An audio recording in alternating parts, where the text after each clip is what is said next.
Agora vamos falar da teoria da aprendizagem interacionista, segundo Vygotsky.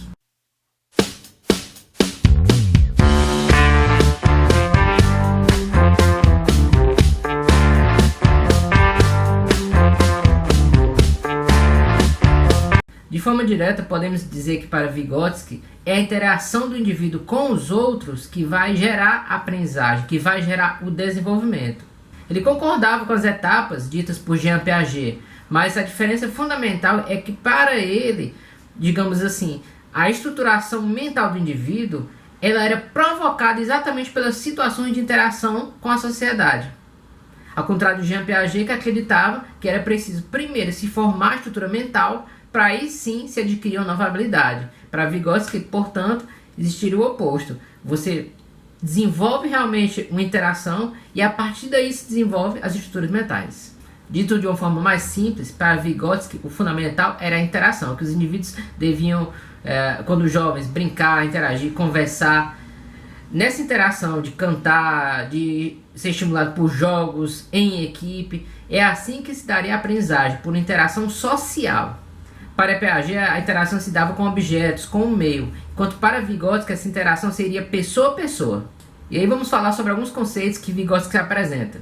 Por exemplo, ele fala em zona de desenvolvimento proximal. O que é a zona de desenvolvimento proximal? Basicamente seria o seguinte, era a distância que existe entre aquilo que eu sei e aquilo que eu sou capaz de aprender.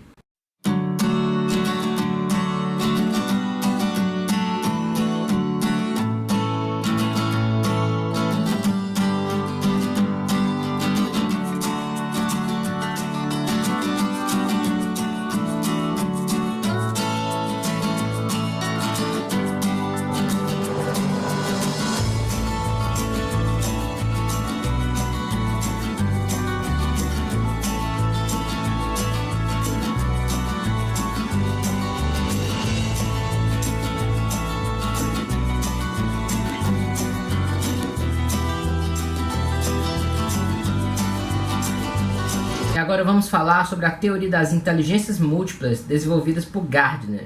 Gardner era um psicólogo e tinha a ideia de que a inteligência ia muito além daquilo que normalmente a sociedade apenas entendia tradicionalmente como inteligência, ou seja, decorar conceitos, saber resolver expressões matemáticas. Ele viu que a inteligência e fez assim a sua teoria em cima de que o ser humano é muito mais complexo do que algumas habilidades. Que o ser humano pode ter vários tipos de inteligências e ele caracterizou e dividiu as inteligências segundo a sua pesquisa. Neste sentido, quais seriam as inteligências propostas por Gardner? Lógico-matemática, linguística, espacial, musical, cinemática, intrapessoal e interpessoal. Vamos começar falando da inteligência linguística. A inteligência linguística é a capacidade de articular os signos, os símbolos da linguagem. Ou seja, alguém que consegue se comunicar dominando os princípios da nossa língua ou de línguas estrangeiras tem uma inteligência linguística bem desenvolvida.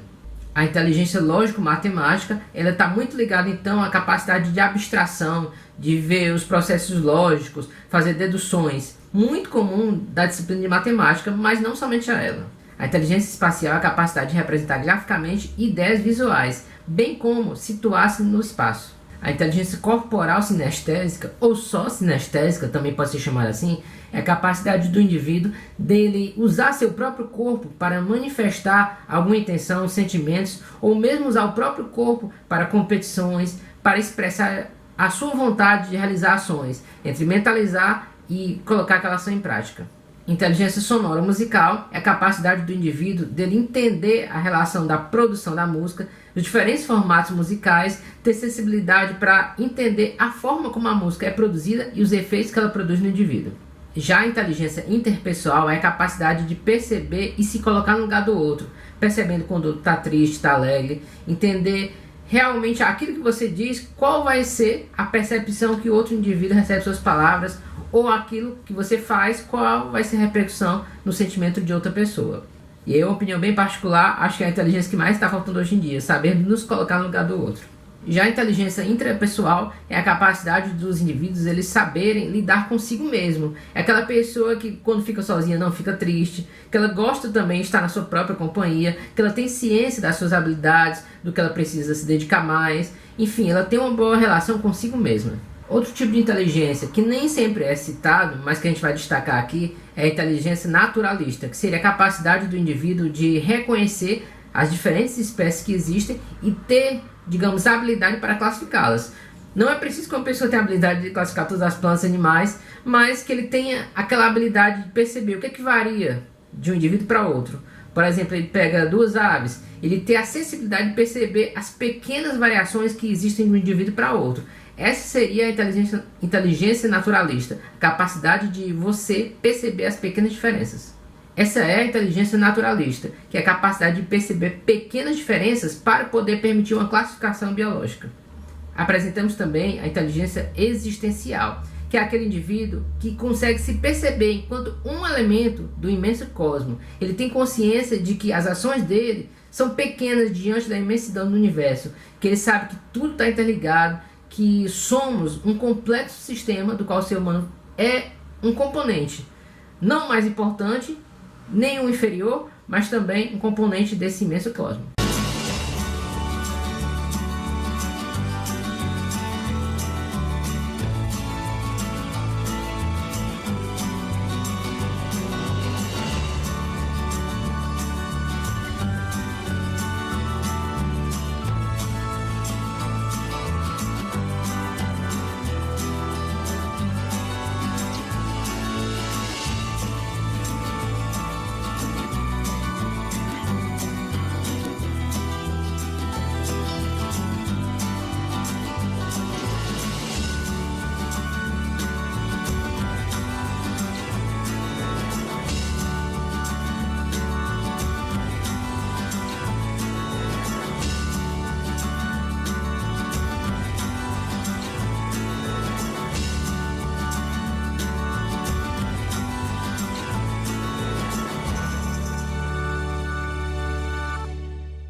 Agora vamos falar sobre a teoria da aprendizagem desenvolvida por Vallon. Vallon é o primeiro que faz um destaque à afetividade. Para Vallon, é fundamental o ser humano ser entendido nas suas dimensões motora, afetiva e cognitiva. Vamos para um exemplo da vida prática. Por exemplo, um aluno não gosta de um professor, tem total antipatia por um professor. A afetividade negativa por esse professor vai muitas vezes dificultar na aprendizagem daquela disciplina. Da mesma forma, se é um professor que cativou muito aquele estudante, facilita o diálogo e a aprendizagem do estudante. Portanto, Vallon ele vai perceber isso. Como também ele estudou muitas patologias, vendo a relação da parte genética para a aprendizagem. E aí ele vê o ser humano como um ser determinado, geneticamente e socialmente, numa interação constante, que é possível assim uma adaptação frente às dificuldades, mas que existe um conjunto de fatores que vão interferir no que o ser humano faz e aquilo que ele é capaz de fazer. Vallon também divide o desenvolvimento em etapas, que agora eu vou apresentar para vocês na sequência.